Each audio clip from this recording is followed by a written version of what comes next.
There is one way and only one way to pass $2,000 checks before the end of the year, and that's to pass the House bill. Either the Senate takes up and passes the House bill, or struggling Americans will not get $2,000 checks during the worst economic crisis since the Great Depression. That's Senate Minority Leader Chuck Schumer just a few hours ago urging his Republican counterpart, Leader Mitch McConnell, to take up a House bill that would put $2,000 in the pockets of struggling Americans. So where does the situation stand? Joining us now is Independent Senator Angus King of Maine. Senator, let's start with that stimulus. You support the $2,000 stimulus checks, which McConnell has said have no realistic path to pass the Senate as a standalone bill. So the question is, do you agree? Is there 60 votes? Could there be 60 votes for a direct $2,000 payment if it was delinked from the other items? John, I think there are 60 votes, but I don't think we'll ever know. One of the peculiar things about the Senate is that one senator can block pretty much anything, and then you're stuck in a kind of procedural hell where it takes 3 or 4 days to clear your throat. But the bill that the House passed could be brought to the floor if the Republican caucus refrained from objecting and Mitch McConnell brought it up. It could be passed. It could be have money in the pockets of Americans within the next several weeks. So to say it's impossible is to kind of bow to obstructionism. That it just isn't so. It could be passed. This bill, by the way, passed the House by 2/3, which is amazing. Bipartisan majority. The President of the United States supports it. And I believe we would get 60 votes in the Senate. But Senator McConnell, I don't think wants his members to have to take that vote. And where they're either having to choose between helping the American people and whatever else agenda they have. So yes, it could come up, but I don't think we can put all the blame on Mitch McConnell in this case. I think there are 2 or 3 members of his caucus who would object to the unanimous consent agreements necessary to expedite it.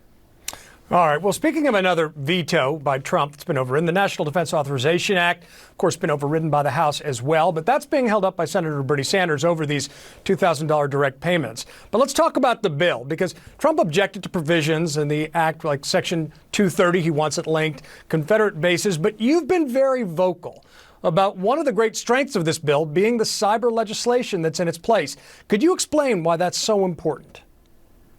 Well, John, I worked for a year and a half with a bipartisan group on making recommendations to strengthen our cyber defenses of the country, and more than 24 of our recommendations are in this bill.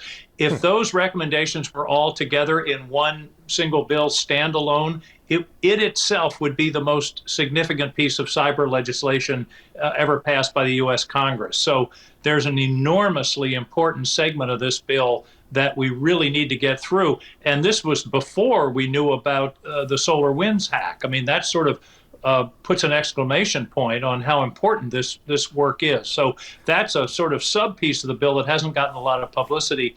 But this bill, this Defense Act, is the most important piece of cyber defense legislation we've ever had before the Congress. And to your point, it would be give more tools to respond to these kinds of an attack. So what's your response to date about the Trump administration's lack of discussion, particularly the president, about the suspected Russian-backed hack? Because this is massive. The president's still silent. Why? Well, it's baffling. He's issued one tweet, which I think he said, it's no big deal and we're not sure it's the Russians. Neither of those assertions are true. And it is a big deal. This goes right to the heart of many of our federal agencies, as well as some important private sector agencies. And by the way, one of the provisions that's in the defense bill would empower our infrastructure security agency to, quote, threat hunt on the .gov domain. That means look for threats like this, and we might have been able to uncover this much sooner with much less damage. So this is a very serious matter, John, but I'm afraid it's just the warm-up. I mean, we are so vulnerable to cyber attack. And, just thank the good Lord this isn't the electric grid or the gas pipeline grid or the financial system. But this is, I think, the most serious threat that this country faces right now. It sure is, and it's why I want folks to understand that this is in the bill and it could be a partial remedy, a step towards addressing it. But I got to ask you about your Republican colleague, Josh Hawley. It's a fellow senator who said he's going to be objecting to certifying the results next week. Listen. This is my opportunity to stand up and say something, to stand up and point out that there were irregularities in this election, that there was fraud. Nobody disputes that, by the way. We have had no congressional investigation of the fraud. We need it. We've had no congressional action. We need that to protect our election going forward. Now, here's what another Republican Senator, Ben Sasse, said about that. He put it on Facebook, quote, "When we talk in private, I haven't heard a single congressional Republican allege that the election results were fraudulent, not one. Instead, I hear them talk about their worries about how they will look to the President Trump's most ardent supporters." So what's your take? Well, Josh Hawley's comment is manifest nonsense. He says nobody has disputed there was fraud. Well, let's start. Bill Barr, the Attorney General, the Infrastructure Security Agency that is in charge of security for the election, 50 secretaries of state, 50 governors.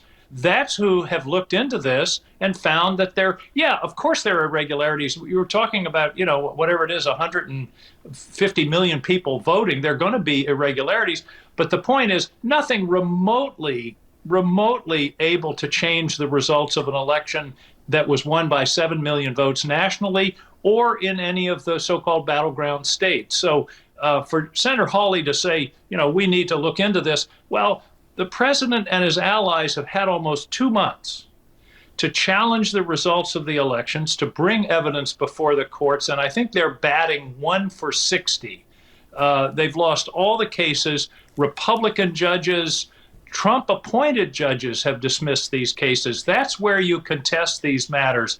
And to say, he's representing people who believe the election was stolen. Well, the reason they believe the election was stolen is the President of the United States has been telling them that every single day for 2 months without evidence.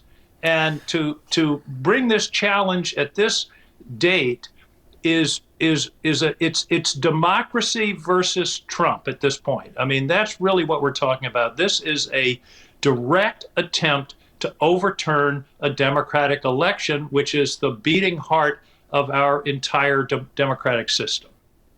That's the stakes. Senator Angus King, thank you very much and Happy New Year. So Happy New Year to you, John. Thank you.